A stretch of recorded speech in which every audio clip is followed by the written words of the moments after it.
కోరుకుంటున్నాము. సంగీత దర్శకులు ఎంఎం కీరవాణి గారు ఇప్పుడు మాట్లాడతారు. అందరికీ నమస్కారం. ಎಲ್ಲರಿಗೂ ನಮಸ್ಕಾರಂ. ಅನೇವರ್ಗೂ ವಣಕಂ. ಎಲ್ಲರಿಗೂ ನಮಸ್ಕಾರ. సబ్కు నమస్కార్. సరిగ్గా 32 రోజుల క్రితం ఇళయరాజా గారు ఈ ఊరికి వచ్చినప్పుడు ఒక సందర్భంలో అప్పుడు కలవడం జరిగింది. పాత్రికేయ మిత్రులందరినీ మళ్ళీ ఈరోజు కలుస్తున్నాను. చాలా సంతోషంగా ఉంది. అందరికీ కూడా శుభాకాంక్షలు, నమస్కారం.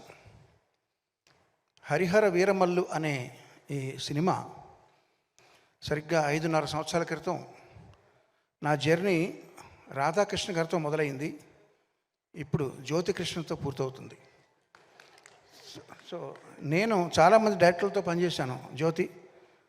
సో చాలా తక్కువ మందిలో నేను చూసింది ఏంటంటే క్విక్గా డెసిషన్ తీసుకోవడం, అందులో వేవరింగ్ లేకపోవడం, ఒకసారి డెసిషన్ తీసుకున్న తర్వాత దానికి కట్టుబడి ఉండడం. అది చాలా డైరెక్టర్స్లో నేను చూసిన అరుదైన క్వాలిటీ.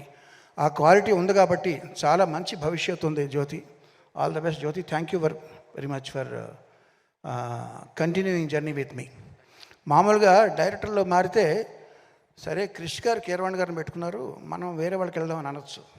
అలా అనకుండా నా మీద నమ్మకంతో నా దగ్గరికి వచ్చినటువంటి జ్యోతి ధన్యవాదాలు, శుభాకాంక్షలు. ఈ పోస్ట్ ప్రొడక్షన్కి సమీపించే కొద్దీ కూడా పాపం తను అన్ని పనులు ఒకడే, అటు ఎడిటింగ్ కానీ, ఇటు గ్రాఫిక్స్ కానీ, మ్యూజిక్ కానీ అన్నీ తనే చూసుకుంటూ నిద్రాహారాలు మానేసి పనిచేయడం నాకు తెలుసు ప్రత్యక్షంగా. వాళ్ళ అమ్మాయికి జ్వరం వచ్చి ఒంట్లో బాగోలేనప్పుడు కూడా ఒక్కరోజు ఒక పూట లీవ్ తీసుకుని వెళ్ళి మళ్ళీ వచ్చేసి మళ్ళీ పని కంటిన్యూ చేశాడు. ఎందుకంటే మా రత్నం గారు ఇండస్ట్రీలో కాంట్రవర్సీలతో సంబంధం లేకుండా చాలా తక్కువ మంది సాధు స్వభావాలు ఉంటుంటారు. అట్లాంటి వాళ్ళు అగ్రగణ్యులు రత్నం గారు. ఆయన ప్రొడ్యూసర్గా కంటే కూడా ఆయన లిరిక్ రైటర్గా నేను ఆయనకి పెద్ద ఫ్యాన్ని. బాయ్స్లో పాటలు ఇంకా చాలా పాటలు మీరు రాసినవి నాకు చాలా ఇష్టం అండి. సో నా ఫేవరెట్ లిరిక్ రైటర్ అండ్ నా ప్రొడ్యూసర్ రత్నం గారికి, ఆయనకి సినిమా సక్సెస్ అవడం చాలా చాలా చాలా చాలా అవసరం. అండ్ అది భగవంతుడు ప్రసాదిస్తాడని నేను ప్రగాఢంగా విశ్వసిస్తున్నాను. మన దయాకర్ గారు, ఆయన అసలే ఆర్ఎస్ఎస్ సభ్యుడు. ఆయన సినిమా ఇండస్ట్రీలో జరిగే పార్టీలకి ఈ హంగామాలకి అతీతంగా ఉంటుంటారు. ఆయన చాలా పెద్ద మనిషి. ఆయన అంటే నాకు చాలా గౌరవం. ఆయన తన వంతు కర్తవ్యం తను నిర్వహిస్తూ ఎవరెవరికి ఏం కావాలో అది సమకూరుస్తూ ఈ సినిమాని ఇంతవరకు తీసుకురావడంలో ఆయన చేసిన పాత్ర చాలా ఉంది. ఇకపోతే నిధి అగర్వాల్, చాలా మనం చూస్తుంటాం టైం ల్యాప్స్ అయ్యే కొద్దీ కూడా ముఖ్యంగా హీరోస్ కంటే కూడా వాళ్ళకి అదే విధంగా కనబడేలా మెయింటైన్ చేయడం చాలా కష్టం. ఈ 5.5 సంవత్సరాల క్రితం షూట్ చేసిన కొల్లగొట్టిన అదిరో పాటతో ఎలా ఉందో ఇప్పుడు అలాగే ఉంది. ఇప్పుడు తారతారని ఒక పాటలో కూడా అదే విధంగా ఉంది. సో చాలా ఇది ఏ ప్రయాసాలు కావాలి దానికి. కంగ్రాట్స్ నిధి, చాలా చక్కగా చేసింది. తన పాత్ర చాలా పోషించింది. ఇక ఈ పాటతో ఫస్ట్ టైం నేను అసోసియేట్ అవుతున్నది రాంబాబు గోసాల గారు. ఒక మంచి లిరిసిస్ట్ని ఇంకొక లిరిసిస్ట్ని నాకు పరిచయం చేశాడు జ్యోతి. థ్యాంక్ యూ జ్యోతి. చాలా మంచి ఇది ఉంది, విషయం ఉంది మీలో. అలాగే వరదరాజు గారు, మిగతా లిరిసిస్టులు అందరూ కూడా వారికి నా ప్రత్యేక ధన్యవాదాలు. ఒక ఇద్దరు వ్యక్తులు ఉన్నారండి, ఏఆర్ రెహమాన్, ఆది. వాళ్ళలో స్పెషాలిటీ ఏంటంటే ఇట్లాంటి ఆవేశపూరితమైన పాటలు బాగా రావాలంటే కోరస్ పాత్ర చాలా ప్రధానం. ఇందులో మీరు గమనించారో లేదో సోలో వాయిస్ లేదు, మొత్తం అంతా కోరసే పాడారు. ఇదివరకు మేము ఒక పాట ఎస్పి బాలు, చిత్ర, బృందం అని ఇచ్చేవాళ్ళం క్రెడిట్స్. అలా కాకుండా వాళ్ళు కూడా టాలెంట్ ఉందని గుర్తించి వాళ్ళకు కూడా పేర్లు రావాలి ఆల్బంలో అని మొట్టమొదటిసారి ప్రయోగం చేసి అందరికీ మార్గదర్శకం అయిన ఏఆర్ రెహమాన్కి ప్రత్యేకంగా ధన్యవాదాలు. ఆ రీతిలో ఇక్కడ పాడిన సింగర్లు అందరూ కూడా ఒక్కొక్కళ్ళు సోలో పాడగలిగిన కెపాసిటీ ఉన్న వాళ్ళందరూ కలిసి వాళ్ళ శక్తిని ఇచ్చారు ఈ పాటకి. ఇక ఆది ఎవరంటారా, ఆడియోలో కోరస్ ఎలాగ శక్తి ఇచ్చారో మామూలుగా మేము ఒక రేంజ్తో చేసిన పాటని 100% నెక్స్ట్ రేంజ్కి తీసుకెళ్లాలంటే లిరికల్ వీడియో చాలా ఇంపార్టెంట్. ఆ లిరికల్ వీడియో అద్భుతంగా చేసిన ఆది అనే అబ్బాయికి కూడా నా ప్రత్యేక కృతజ్ఞతలు, అభినందనలు. అందరి గురించి మాట్లాడాను. ఇప్పుడు పవర్ స్టార్ పవన్ కళ్యాణ్ గారు ఆయన మీరందరూ ప్రేమగా పవర్ స్టార్ అంటే, నేను అనేది ఏంటంటే ఆయన మూర్తీభవించిన ధర్మాగ్రహం. ఆగ్రహం వేరు, ధర్మాగ్రహం వేరు.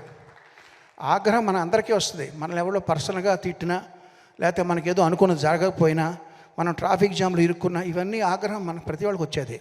ధర్మాగ్రహం అనేది సమాజం కోసమో, ప్రజల కోసమో, న్యాయం కోసమో వచ్చే ఆగ్రహం ధర్మాగ్రహం. అటువంటిది మూర్తీభవించిన వ్యక్తి ఆయనకి మాత్రమే సరిపడేలా తీర్చిదిద్దిన ఈ హరిహర వీరమల్లు స్టోరీ, ఇది ఆయన తప్ప ఇంకెవరు చేసినా రాణించాలని ప్రగాఢంగా నమ్ముతున్నాను. ఫస్ట్ టైం నేను ఆయనకి చేసే సినిమా కాబట్టి. ఇప్పుడు ఒక విషయం చెప్తానండి, నాలాంటి వాళ్ళకి, మన ఇక్కడ ఉన్న చాలామంది లాంటి వాళ్ళకి సక్సెస్ వస్తే బలం పెరుగుతుంది, ఫ్లాప్లు వస్తే కొంచెం డౌన్ అవుతాం. అంటే మన చలిమంట కాచుకున్నప్పుడు వాన పడితే ఆ మంట ఆరిపోద్ది, లేదా దాంట్లో కొంచెం పెట్రోలో లేదా కట్టెలో వేస్తే కొంచెం మంట పెరుగుతుంది. ఇలాగా జయాపజయాలతో సంబంధం లేకుండా దూసుకుపోయే కార్చిచ్చే పవన్ కళ్యాణ్. కార్చిచ్చు మీద ఎంత వాన పడినా అది ఆగదు. అది అట్లాంటి పవన్ కళ్యాణ్ గారికి చేసేటప్పుడు మనం ఎంత శ్రద్ధగా చేయాలి. ఫస్ట్ టైం చేస్తున్నాం, మంచి పేరు తెచ్చుకోవాలి. ఇది పైగా ఏఆర్ నరసింహన్ గారికి ఇది చాలా మంచి పేరు, డబ్బు తీసుకురావాలనే ఉద్దేశంతో ఆ బ్యాక్గ్రౌండ్స్ కూడా స్టార్ట్ చేసామండి. ఇప్పుడు రిలీజ్ అయిన ఇది 3వ పాట. ఇది కాకుండా ఇంకా 3 పాటలు ఉన్నాయి, ఇంకొక బిట్ సాంగ్ ఉంది, దానికంతా ట్రైలర్ ఉంటుంది. ఈ 3 పాటలు, బిట్ సాంగ్, ట్రైలర్ కలిపి 5 ఐటమ్స్ జూన్ 12వ తారీఖున ఎలా రిలీజ్ చేయాలి అనేది ఇప్పుడు నేను ప్లాన్ చేయాలి. అది తక్షణం మా ముందర ఉన్నటువంటి గురుతరమైన బాధ్యత. సో అది వారానికి 1 లేకపోతే వారానికి 2, చాలా ఇంకా 20 డేస్ ఉందా రిలీజ్. ఈ 20 డేస్లో మేము ఇది కాన్సన్ట్రేట్ చేయాలి. సో అదే మా కర్తవ్యం. సో పవన్ కళ్యాణ్ గారు ఇంకో విషయం చెప్తానండి. ఇందులో ఒక ఐటమ్ సాంగ్ ఉంది, తార తార అని ఐటమ్ సాంగ్. ఈ ఐటమ్ సాంగ్లో మీకు తెలుసు, మామూలుగా రొమాంటిక్ గీతాల కంటే కూడా ఐటమ్ సాంగ్లో కొంచెం శృతి మించి ఉంటాయి మాటలు. అందులో ఆయన కోసం మేము ఉద్దేశించి రాసిన కొన్ని వాక్యాలని, లేదండి నేను ఇప్పుడు బాధ్యత ఎక్కువ ఉంది నా మీద, అవన్నీ తీసేయండి, అవి కూడా మీరు తీసేసి మళ్ళీ చేయండి అని చెప్పారు.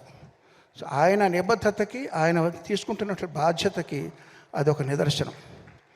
సో అట్లాంటి పవన్ కళ్యాణ్ గారితో ఫస్ట్ టైం చేస్తున్న సినిమా ఇది చక్కగా వస్తుంది నమ్ముతూ, మీరందరూ ఆదరిస్తారని ఆశిస్తూ, జూన్ 12వ తారీఖు కోసం ఎదురు చూస్తూ, అందరికీ நமஸ்காரம், ధన్యవాదాలు. சார், எனக்கு உங்ககிட்ட ஒன்று கேட்கணும் சார்.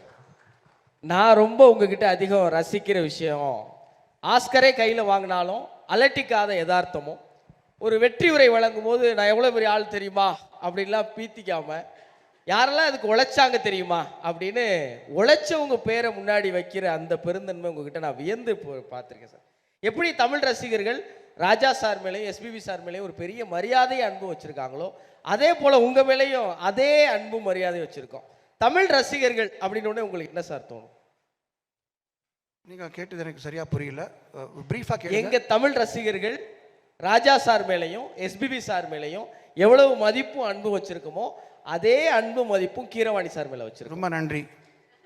அந்த அன்பும் மதிப்பும் அது பார்க்கும்போது உங்களுக்கு என்ன சார் தோணும்? தமிழ் ரசிகர்கள் அப்படின்னா உங்களுக்கு என்ன சார் ஞாபகம் வரும்?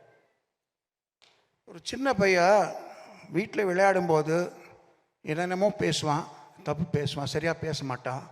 அவங்க வாய்க்கு வளர்ந்ததெல்லாம் பேசுவான், கைக்கு வந்ததெல்லாம் தொடுவான், சாப்பிட ட்ரை பண்ணுவான். அது எல்லாம் பெரியவருக்கு எப்படி தோணும்? ஓ நல்லா இருக்கே, ரொம்ப ரொம்ப செல்லமாக பாசமாக பார்த்துட்டு இருப்பாங்க. அதெல்லாம் தப்பு நினைக்க மாட்டாங்க. அப்படி தான் நான் நினைக்கிறேன்.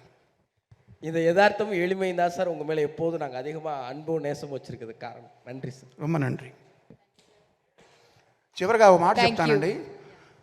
అభ్యుదయ కవి నగ్నముని గారు చెప్పినట్టుగా ఉప్పు ఏ భాషలో అయినా ఉప్పగానే ఉంటుంది అన్నారు ఆయన. సో ఈ ధర్మరక్షణ కోసం పవన్ కళ్యాణ్ గారి పాత్ర ఏదైతే ఉందో ఈ సినిమాలో హరిహర వీరమల్లు అనే చేసే పోరాటం కూడా అన్ని వర్గాల వారిని ఒకే రకంగా అలరిస్తుందన్న ప్రగాఢ విశ్వాసం. అందరికీ శుభోదయం, నమస్కారం. థ్యాంక్ యూ కీరవాణి గారు, thank you so much. So పాటని సెలబ్రేట్ చేసుకోండి. సినిమా జూన్ 12న వస్తుంది.